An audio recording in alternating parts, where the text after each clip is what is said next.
Hi everyone, my name is Briana White. I'm best known as the voice of Eric Gainsborough in Final Fantasy VII Remake. I'm Britt Baron, the voice of Tifa Lockhart. I'm Paul Tinto. I'm sorry. You're finished. I told you I'm awake. It's the sweets. Go ahead, Britt. Sorry. No, that's Is what I'm now? yeah. I'm John Bentley. I'm the voice of Barrett. And I'm Paul Tinto, and I'm the voice of Kate Seth. Alex from the Respawn. It's so good to get to chat with you as he does every week. Final Fantasy. Thank you. I wanted to ask, we're getting close to the final installment of Final Fantasy VII Remake Virgin now, part 3 development. What are your thoughts on finishing the series and potentially saying goodbye to these characters for now? Not to start off with something that's a bit like, oh, Yeah, to make something we want to think about. Alex said, not to start off with something, but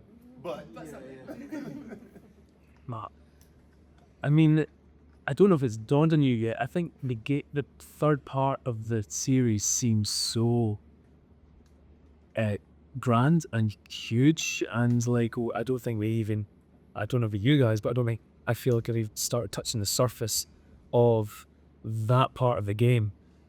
So the feeling of actually that being finished feels so far in the future. Like just to finish this one will feel like a miracle. Like we already know how hard they work in Japan, and it's a beast. It's an absolute beast. So I think right now no one can sort of see the light from the end of the tunnel. But equally, I don't want to see the light at the end of the tunnel. It makes me emotional that the journey is it has to come to a close. I'm not gonna say end. I don't like that word. But the toughest part is that I don't get to do this with my friends after we come to that time.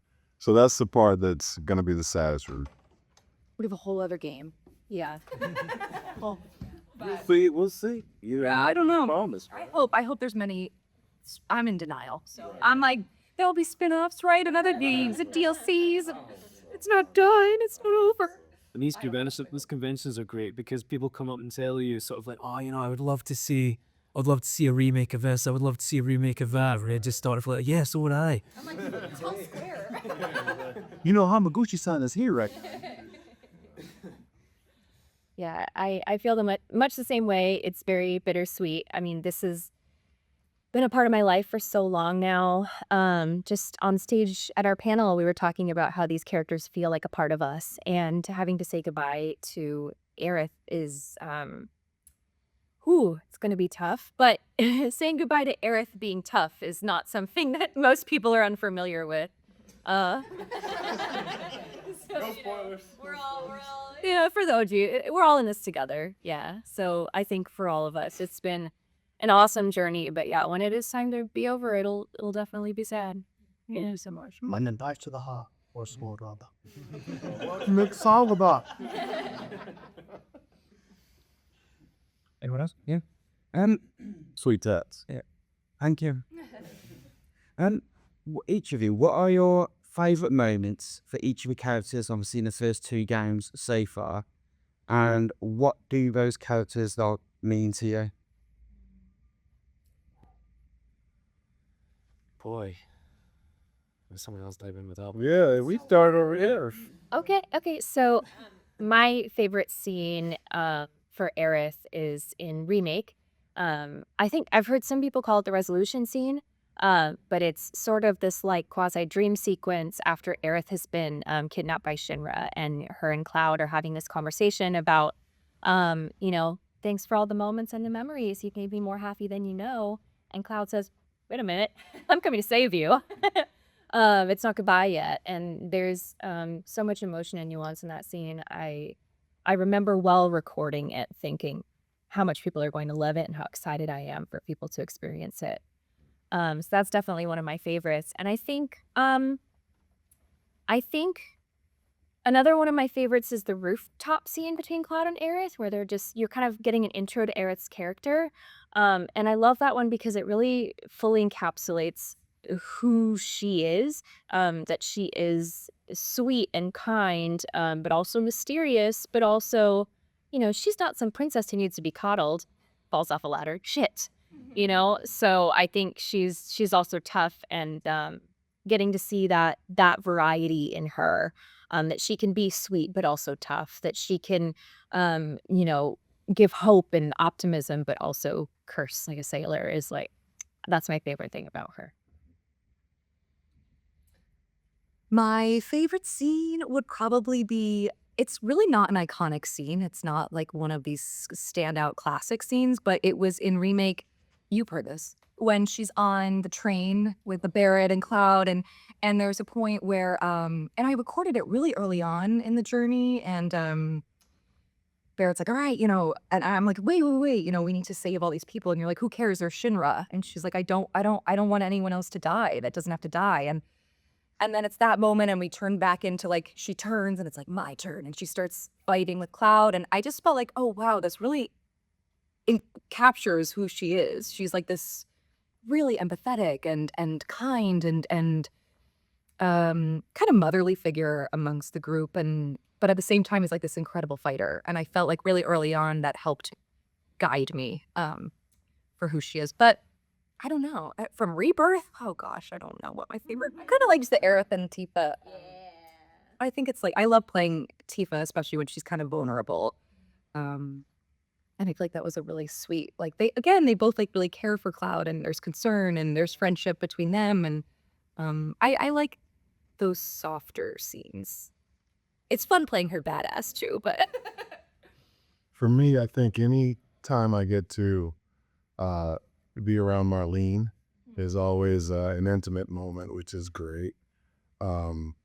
Anytime I get to banter with Cloud, with Red, pretty much everybody, we have a crazy thing, she tries to get me to do the quote all the time, and I won't, because I'm looking right at one of my best friends here. And but I think, the heavy scenes are fun because I want to dig in as an actor, but more importantly, I want the audience. I want our, because I'm a gamer and a nerd too, a fanboy. I want them to come along with the journey with us. So I think those are the meat scenes are fun. And then getting to do the little funny things with the victory fanfare and the stairs, those are all fun. The stairs, oh my god. I got a lot of stuff. It's just fun. And I think similarly, it's often fun when you are able to tap into the emotional moments, especially for a character like Kate Sith, who spends so much of his time either wearing a facade or he's like the comic relief, that at the times, and there's a moment in Rebirth when he actually goes, he reveals, he joins back to Shinra just outside the Gold Saucer, and the team see it, and then they sort of just give up on him or whatever. And there's a line that's something like, for a moment there, I thought we could be friends or something. And I remember recording it, and I was allowed to kind of like come out of, so my voice was allowed to shift in a way that sort of normally you wouldn't let Kate go to there, because you're trying to keep it up in a certain range in your, or area in your range. So that was kind of nice, just because those moments are really rare to find in Kate. I also remember the very first line I recorded, I think it was the first line, which was like, hey, I'm Kate Sith, fortune teller extraordinaire, or whatever. And then there's something about trying to always get back to just the naivety of that first line somehow, which is a kind of weird thing. Almost like your brain wasn't on in the same way. And I think the only, when I saw the game, not that I realized at the time, but the Temple of Ancients, that when I saw that played out, that blew me away. It's like, whoa. And I remember having a good time recording it, but I had no idea. So just seeing with all the visual and stuff around it was epic. Yeah, it was great. Thank you. Yep, thanks. Cat Bustle for video gamer. I think in many ways, Final Fantasy VII is about adversity and how different people at different shores respond to that. And there's a very sort of powerful thread that runs through again. So with that in mind, for each of your characters respected it, what do you think is their greatest struggle? I've got many as the characters go. You don't see many of the reasons that Barrett is the way he is in Remake. You just see, you better be worth every penny, Merc. Get all the chambers. Like, we better be worth every, not penny, but guild. And so you don't understand why he does what he does to some extent until you realize the relationships. And I think the relationships are dynamic.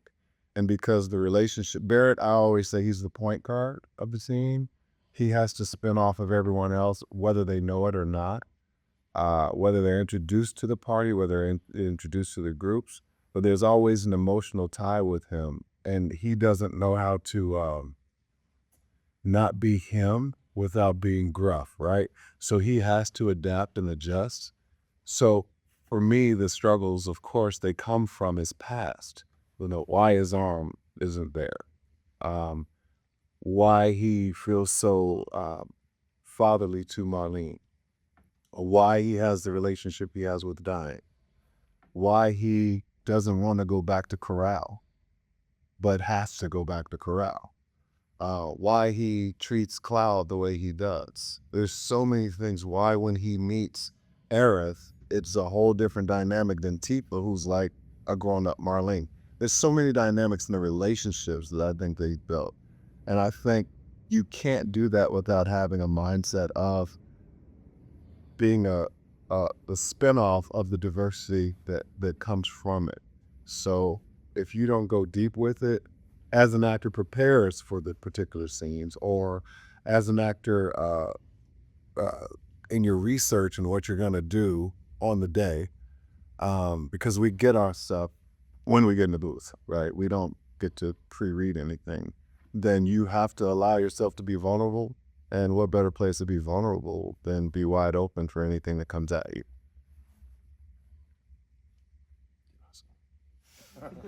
Sorry it took so long. I don't have to clap, as you see him. Dig your docs up.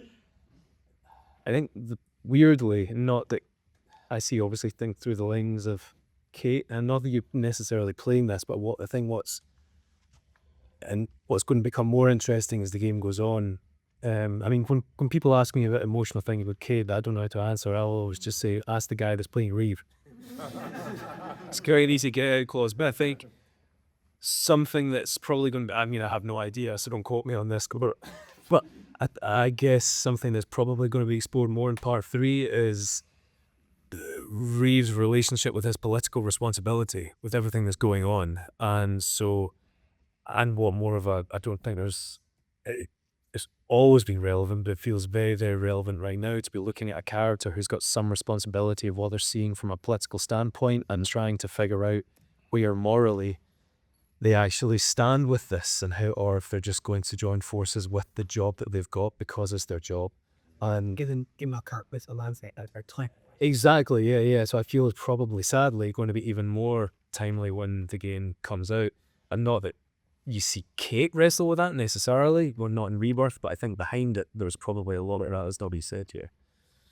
Worldwide right now. Yeah. Not just in the States, not just in the UK, worldwide. We're in a precipice that, our great-grandparents probably didn't see and had to go through. So, we're all dealing, and I think the through line needs to be communication, which is there's lack of, but thank God this game is allowing people to breathe. To say, how many people have come up to us and said, hey, if we didn't have this game during COVID, we don't know where we would have been, or this helped us get through this, or this happened to me in real life. And just when you have a project like this that allows people to relate, especially dealing in a culture that's, not allowing you to breathe, it's a beautiful thing to be part of, I feel like Tifa's biggest struggle is probably just being honest and vulnerable and communicating maybe like some bravery in that aspect, which is funny because she's so brave as a fighter that goes into battle. But I feel like often what's holding her back is being able to speak honestly about her feelings. And I think part 3 will have some really like climactic, exciting moments where maybe she can find her voice. We'll see. I don't. No spoilers. Or promises. I think one of the most beautiful things about Aerith is that her struggle is she's the last of an ancient race, right?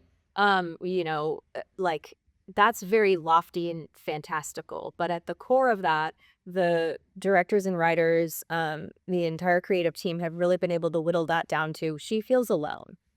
She feels completely alone, and she's afraid that she will always be alone.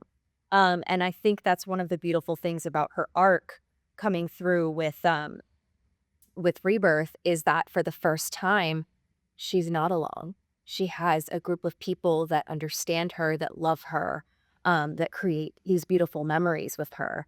And she's so grateful for them and knows that, tomorrow isn't promised and she doesn't know how much time she'll have with them, but she's going to make the most of it, darn it.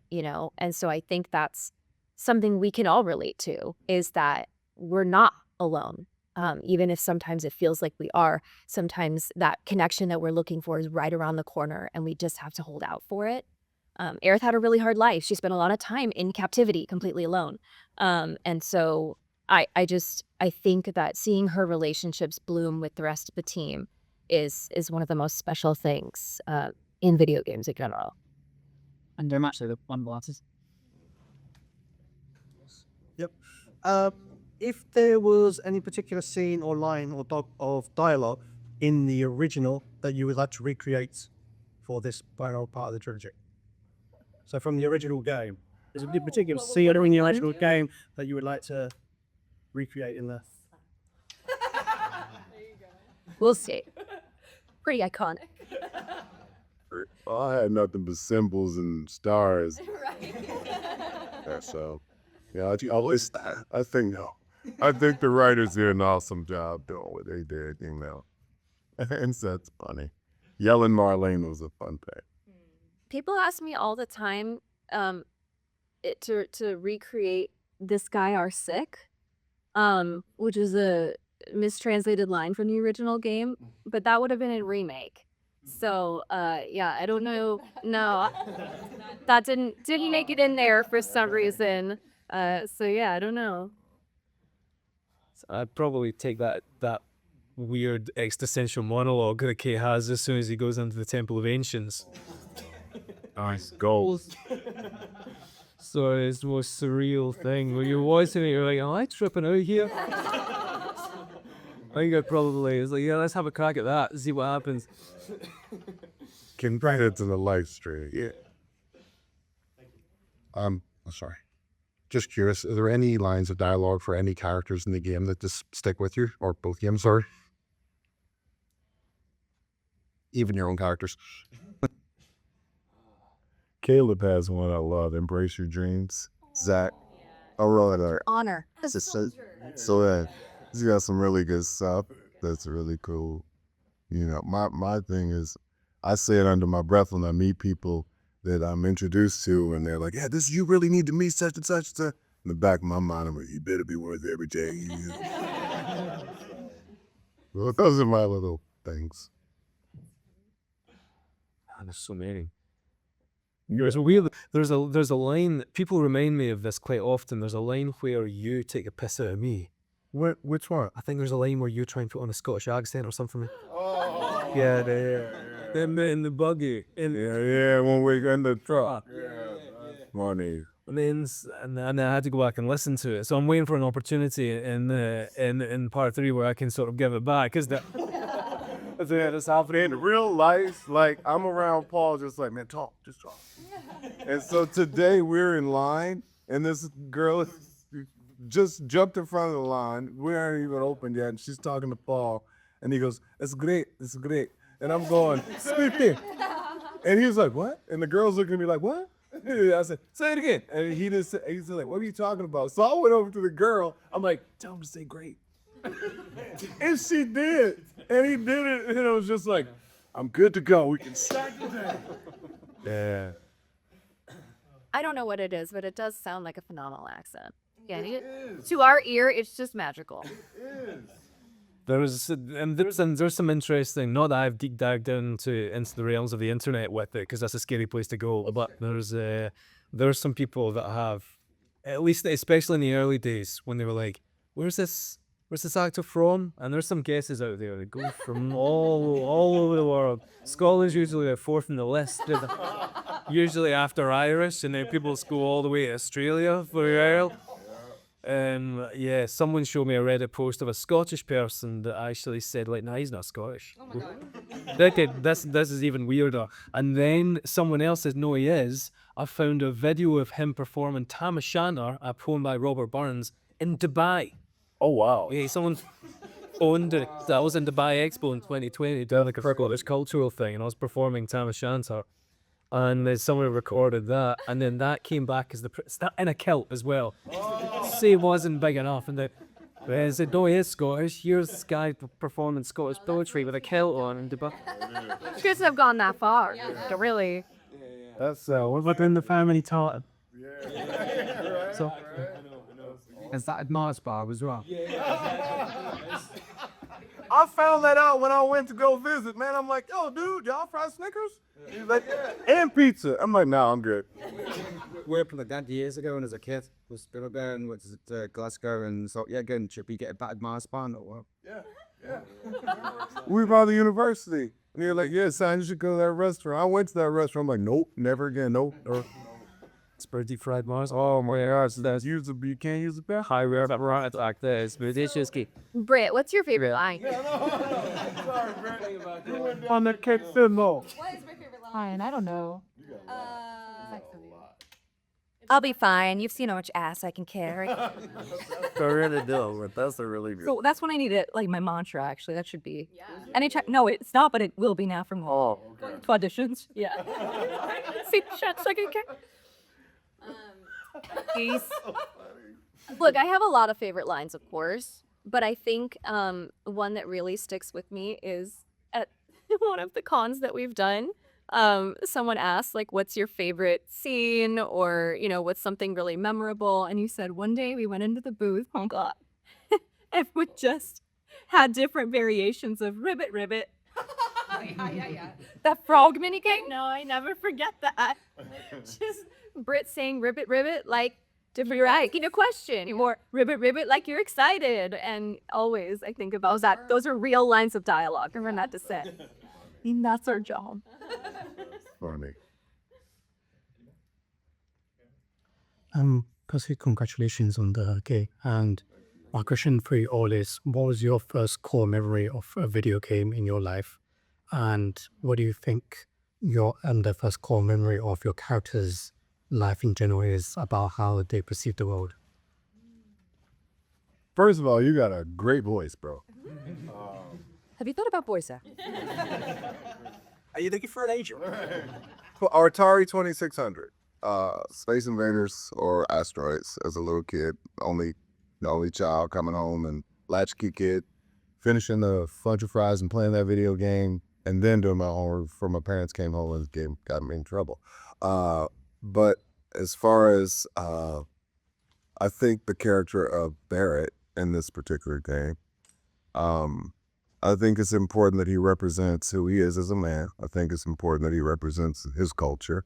I think it's important that he is not a caricature, that he's not a stereotype, and that he presents himself to the world that he's in, whether it be the Midgar, whether it be was it where the beach town we're in? Costa del Sol. Costa del Sol, wherever he is, that it's a lighthearted humor, but there's a serious task that has to be done. We're saving the world, right? But I think it's important that you play the truth of it. And in any job I do, I try to play the truth of it, unless it's a bending reality type, concept or character. First memory is getting a Nintendo 64 for Christmas, playing Mario Kart. I spent my whole childhood playing as Yoshi. Many hours with cousins and my brother, and a lot of really great childhood memories. That's for me. What was the second part of the question? Oh, character. You. I want to hear that cool ass voice. On that other way. What? This cool voice. Oh, the cool voice. So it's the first core memory of the character's perception of the world. Oh yeah.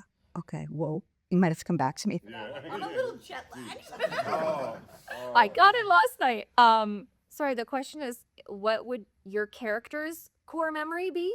Of the perception of the world. Of the world that they live in? Yeah. Oh. I mean, I would say like the loss of her parents,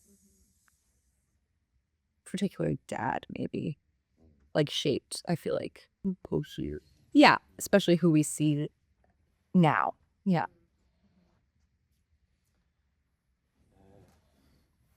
You still thinking? Oh, yes. Oh yeah. It's cooking in there. Breezer, you want The world. First computer core memory for me was playing Roland in Time on the Amstrad. I remember that. Yeah. Did you ever get to the end? No, it's so Right. No, well, that thing is impossible. Souls of the Amstrad era. I think it genuinely just does regenerate. We used to leave the computer on overnight and you build up to like a level 130, 140 and the thing just didn't. Oh my god. And yeah, the Gauntlet and Roland in Time. Oh god. And yeah, so that was core memories. And then, okay, so that's core memory. Ask Reeve. I think, yeah, Kate just seems to regenerate. Which is a kind of a nice, in terms of playing the game or coming in to record the game. There was something kind of nice and not. Often you're thinking, right, what research do I need to kind of do about a character? What backstory do I need to try and look into? This is going to be relevant. And Kate just kind of like comes in. He's like, bang, he's here without any kind of backstory or connection with the other characters or a backstory of life in the same way that you're necessarily aware of. So you kind of just like come in hitting the ground hard in a very, very present moment. I guess he probably is like a yin to something else in Reeve's yang. But I think you probably have to ask the actor playing Reeve for the other part of that question. Whatever it is, I think I'm just playing the chaotic opposite of it.